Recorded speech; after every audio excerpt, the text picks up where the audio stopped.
Hello everyone, so today we're going to do Q&A as a celebration for me reaching 8,000 subscribers. Thank you very much to each and every one of you guys who subscribe to the channel. And so without wasting any more time, let's jump into it. I didn't get a lot of questions. I have more of like a lot of thank yous and not a lot of questions, right? But I'm going to answer the questions and also appreciate the acknowledgement that you guys gave me. Tilly to the top here, I love your channel and I learned a lot from you. My question is, what do you think keeps so many people from coming back to live in Ghana, even people who have their homes and papers? All right, that's a very good and interesting question. Well, some people just don't have their papers. And when you say papers, they went there to visit on a visa, 1 month visa, 3 months visa, and then that visa expired and they become illegal immigrants and they get stuck in the country and they are stuck there. But I think what she's asking excludes those people because they can't come here. They have to wait for their paperwork, work it out, end up getting their green card before they can come back home. So she's excluding those people. So those people are not part of it. Whatever their reason is, they are not part of it. What we are tackling today is the people who have their paperwork and still they cannot come and live in Ghana. Well, let's start off by saying that living in Ghana is not a walk in the park, especially if you are so used to the Western world as far as the systems in place and the credit card usage and all that stuff. So let's take it step by step, right? Some people are just drowning in debt, right? Ghanaians drowning in debt, right? They went there, they got the student loans, they got the medical bills, they got the credit card maxed out, they got the car, they got the 30-year mortgage, and they are drowning in debt, right? And they just cannot afford to move to Ghana. They can't do it because, what are they going to do in Ghana to cover all the bills? And they are stuck in perpetuity paying these bills, and they just are victims of the American system. And those people they can't come here. You can't breathe while you are here. This is not a joke. So that's one reason. Another reason is some people are just there and they're addicted to the salary. Salary is a drug that they give to you to forget your dreams. And those people are victims of that as well. They've been there, they've worked really hard. As we know, us Africans, we are hard workers. They've worked all these years to, level up and go from maybe 30 years a year salary all the way to $100,000 a year now, and just them pulling the plug and coming to Africa to start from scratch. They can't pull that plug, man. It's not easy to do. It's a scary position to be in when you are, so addicted to that constant income coming in. And a lot of people are not financially savvy enough to plan well on a long horizon to have that residual income coming in to cover that. And they just can't put a plug, man. And we all know that in Africa, for the most part, unless you are very business oriented, to make huge sums of money here, because getting employed, and especially if you're used to the money in the West, coming here, somebody paying you that amount, it's rare unless you are lucky you end up in one of these international companies. So rightfully so, for people who are not entrepreneurial and people who are not financially savvy, it's not easy for them to do that. It's not. Some people also have kids, and though they would like to move, their kids are kind of like in the way, and they have to wait for the kids to get to a certain age. Some people really want to move. I've talked to people who really want to move. They're ready to make the move. They don't have money problems. They can handle the stress down here, but they just don't want to put their kids through that. Like, they feel like their kids should get to a certain age so that they can be in go to college, so that they can leave them there. They can come to Ghana to visit during their vacation time, whatnot, and they're living down here. Some people also end up marrying, and then the partner don't want to come to Ghana, right? Like, you marry a white lady, or you marry some Hispanic or a Black American, or somebody who is not from Ghana. Even people from Ghana who were born and raised there, or who moved from Ghana to go there. There are people who move from Ghana and they don't want to have anything to do with Ghana. So it's not just about them. They love their wives or their husbands, and one of them is against it. And what can you do? You have to get a divorce, and some people think it's not worth it. If you get a divorce, of course, they're taking 50% of it. Is it really worth it? You do want to come to Ghana that bad. Some people do want to come to Ghana that bad, and they'll put a plug and go through the divorce, but some people just mellow in there, and so marriage could be one of them. Some people also have the mindset that Ghana is a place where you come to die when you're really old. You come to Ghana, you basically say your goodbyes. In a couple of years, you die and they bury you on the motherland. And that's what they strive for. So give your best years to America and UK, and then bring your old self to Ghana and die. That is a dream that we've been sold. I believe in that at one point. I cared about Ghana deeply, but me moving here when I have energy and ready to actually make an impact was not part of my thinking at all. You know, our own people and the media has done a great job at basically brainwashing us to come here when we have nothing to give. And thank God that my eyes opened and I know that I could do more here while I'm young, and it's the best time to do it. I don't believe that everybody should move to Ghana. It's not easy. It's not an easy feat at all. It's a lot of challenges, and sometimes it's not worth it for many people. I mean, the mental fortitude that's required to go through the pain, some people are just not willing to do it, and it just doesn't make sense for them. So what I want people to do more of is not just pack up your bags and leave, but we all got to set up something here to help the economy develop. Acquire some assets while these Chinese and Lebanese and the foreigners are doing so. Us, the indigenous people and the real citizens of the country must take advantage of that so we don't end up becoming foreigners in our own country. And that is what I preach the most. Try to do business out here to help your own fellow people if you think the country needs, and if you think or know, as we are aware of, that the country needs some developments, and it's you and I, my friends, that are going to contribute to the development of Ghana as a whole. And more of us need to do that. And as long as you are doing that, you don't necessarily have to be down here. I'm happy for that. My father, for example, I've been doing business in Ghana for a long time. Though he's not in Ghana, he has more impact in Ghana than many people who have moved to Ghana for their own selfish needs. You build a house and you come here, and some people are just for themselves and they're not doing anything to benefit the country. It's fine to come back home, but what are you doing to benefit in the country, right? So it's all about you. It doesn't really matter. So if you're outside and you have managed to set up a business that's employing a lot of people and you are actually contribute to the development of the country, I think you've done your part. You don't necessarily have to pick up your bags and come here, honestly. You have the most valuable content, Rush, and congratulations in advance for hitting 8K milestone. I'm certain it's only the beginning of your awesome journey. I can't wait for what the future holds for you. Thanks a bunch for all you do. Much blessing on the journey, bro. I appreciate it. Something very similar. Congratulations on your 8K subscribers. I don't really have any questions right now because you've addressed lots of important and relevant issues in your content. Keep up the amazing work. Thank you very much.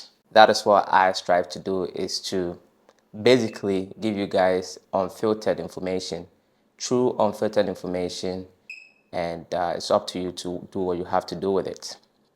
So thank you very much that I'm doing very well at doing that and, painting a picture as it is on the ground here in Ghana. Congratulations on your achievement, Rush. I wanted to ask you what inspired you to open a YouTube channel. That's a good question. What inspired me to open a YouTube channel? I've always been a teacher in a way, one way or the other. Since growing up, I've always been the one. I think I was actually involved in acrobatics when I was younger, and I had a whole bunch of kids that I was teaching them how to do it. So I think it's actually ingrained in me. When I started working out, I also started training a lot of people, right? So I've always been that teacher. When I was in school, I was constantly tutoring people, constantly taking their tests for them. And it's just been a part of me for a very long time as far as teaching and letting people know what I know. I've never been the one to kind of withhold information from people. Like, I know this thing, so you can't know it. You know what I mean? I was never that person. I've always been very giving as far as like sharing information and sharing what I know with other people. I've always been that guy. And I wanted to do YouTube for a long time, but I was quite busy. I didn't know where to start from. But when I got to Ghana, as you guys are aware with my land issue, I got a little bored because somebody took me to court on the biggest project I was working on in Ghana. And I had some free time on my hand. So I decided to share my journey with you guys and educate and kind of teach people what I know, because that's something I find joy in. And I'm happy that I did that because it's opened up many avenues for me. It's helped my business thrive, and also in the process, I'm helping a lot of people. I get touching emails and people asking me relevant, questions to their life, like life-altering questions that I could just write 2-3 sentences to answer that for them, and that means a lot to them. So I'm happy that I'm doing that public service. Congratulations on your way to 8,000 subscribers. Love listening to your content. Very inspiring, educational. learning a lot. Even though I'm much older, laugh a loudly. Would love to meet you when I come to Ghana. Thank you very much. I get a lot of requests to meet people, and can't meet everyone, but we see. And thank you very much. I try to teach what I know to others, so I'm glad that you find my content valuable. I appreciate the feedback. Thank you. Ikoda, with your focus and success to propagating businesses and their potentials, will your future self entertain involvement at the governmental, political levels to broaden your impact in Ghanaian developments? As of now, I will probably say no to that because I don't like bureaucracy. I don't like fakeness. I don't like people playing politics. I don't like the whole bureaucracy.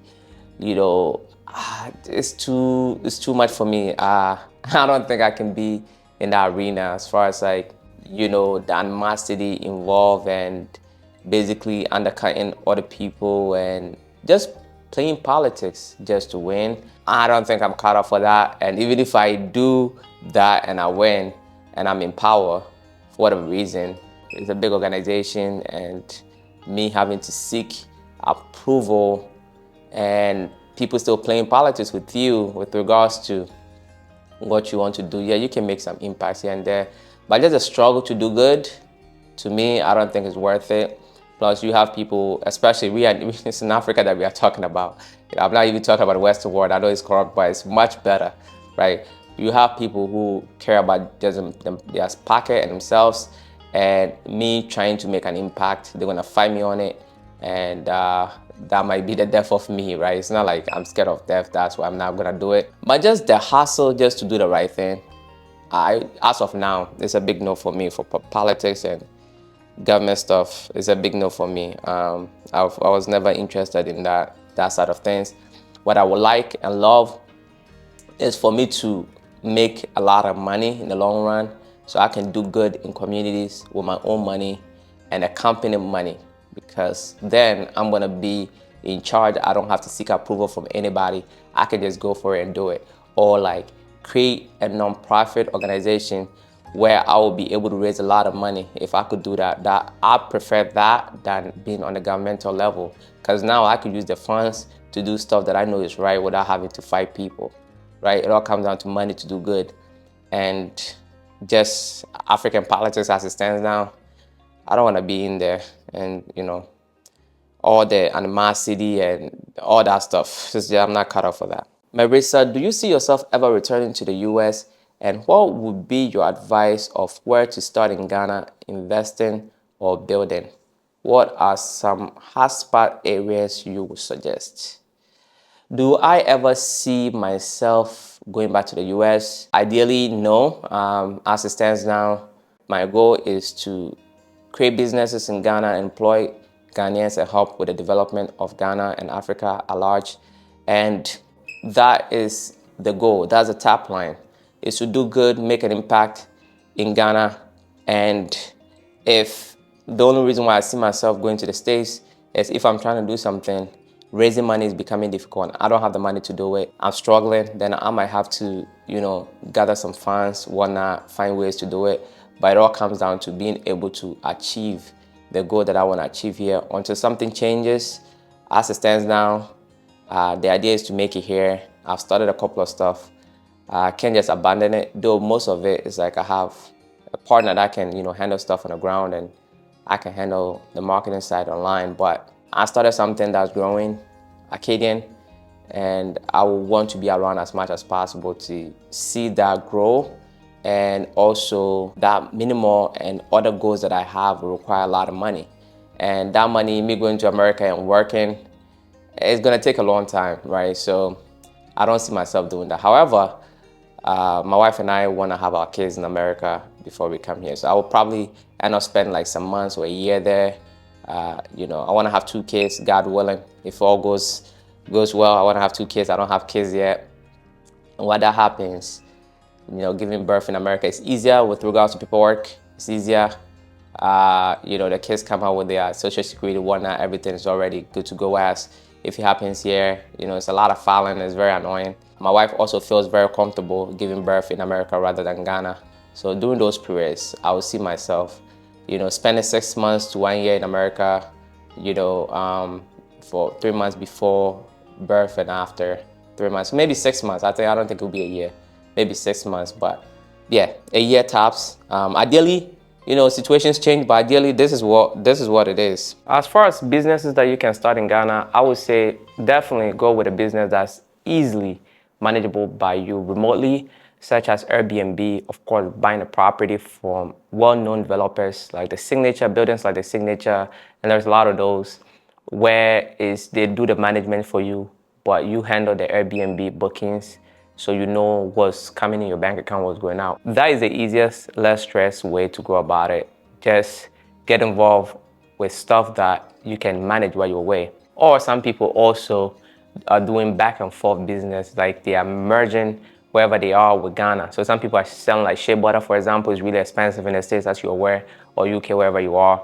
Some people figure a way to come here, get to the source, they export it out, and then they repackage it and sell it in these Western countries. So that's something you could do because you're actually the one collecting the money at the end of the day. Whatever you are doing, I think put yourself at the end of the goal and make sure that you are the one collecting the money. But if you do plan on moving to Ghana, I don't know what your skills are.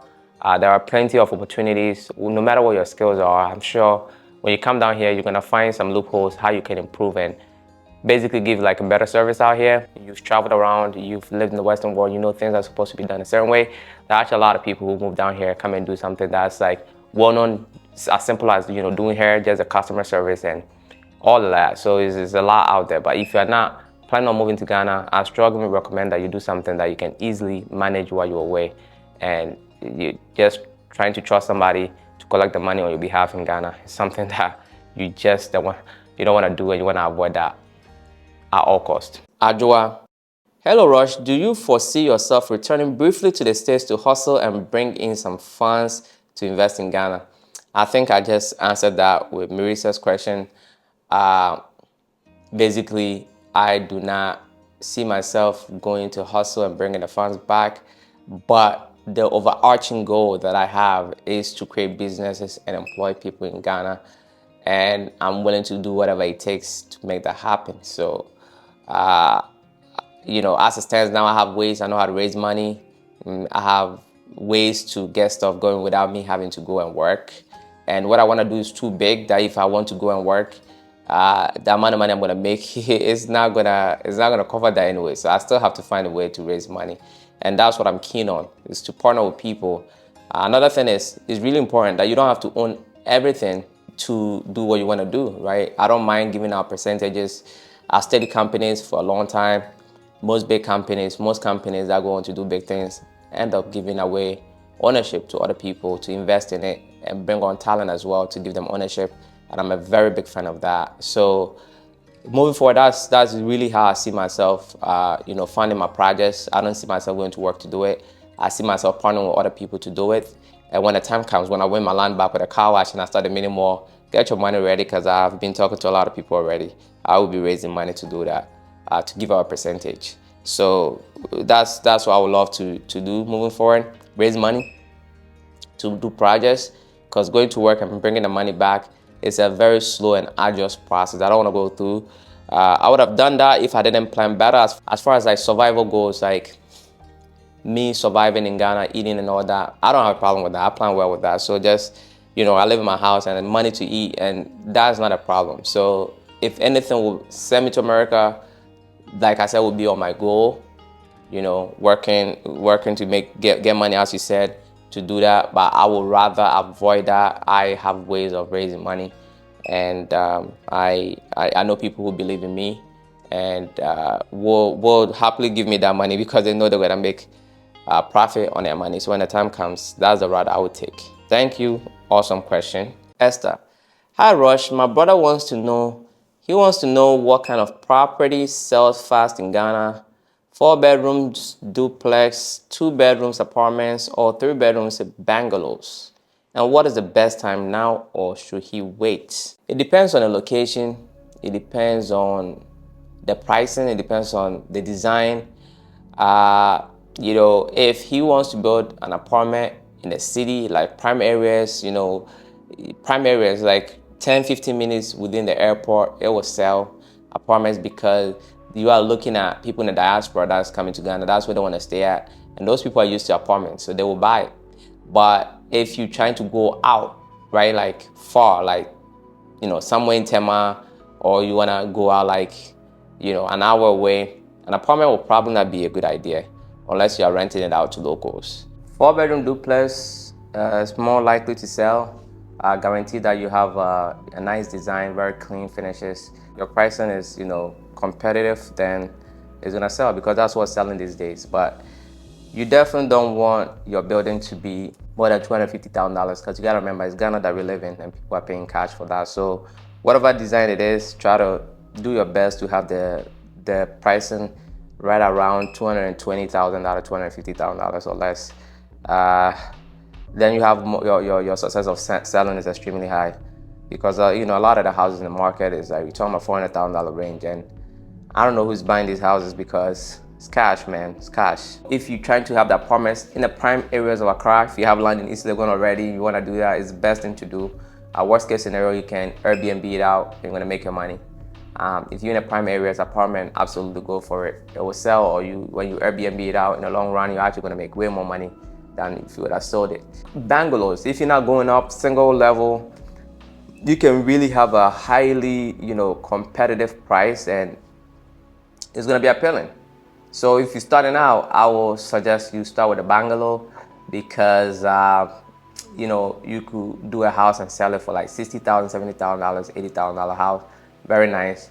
But once you're going up with the flow and all that, is very expensive, and it's hard to have that cheap, houses to sell because you got to remember people are paying cash here. So if you're starting out, I would say if you could have like a very nice design for bungalows, those will sell easily because this is going to be around 60, 70K, 50 if you are very good what you're doing, 50, 60, 70 around there, and people will have the money to, to buy that. And also you got to be smart and kind of partner with these banks so you know how to maybe help with the financing. That could also be an advantage.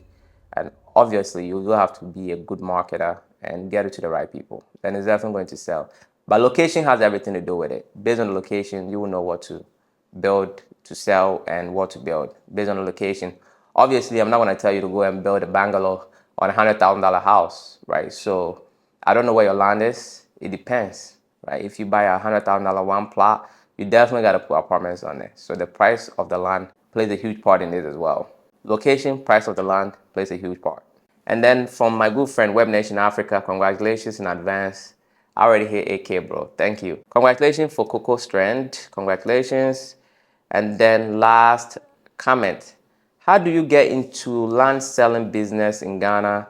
I mean, buy lands, hold them for some time, and resell for profits. Especially if you're a foreigner by law, you are supposed to have a lease of 50 years. So it wouldn't be that smart to buy lands and hold it for a long time and then resell it if you're a foreigner. If you're local, you do have to bear in mind that most lands in Ghana are actually leased, right? People are talking about freehold.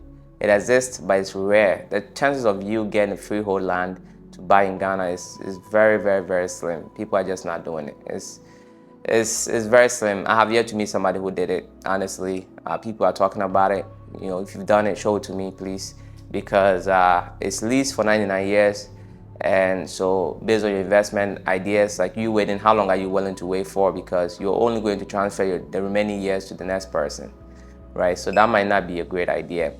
Also, land has a lot of issues. So in Ghana, right, it's the hardest thing to do is to how to figure out to, not get into issues with land issues, right? We sell land and we still encounter these problems, and we are well knowledgeable of land, right? So me personally, I wouldn't advise it for you to buy land and hold on to it and resell it later. I wouldn't advise it unless you are very knowledgeable, you have the good lawyers on board, and your waiting period should be between 5 to 10 years, right? I think it's more worth it to buy the land and do something on it.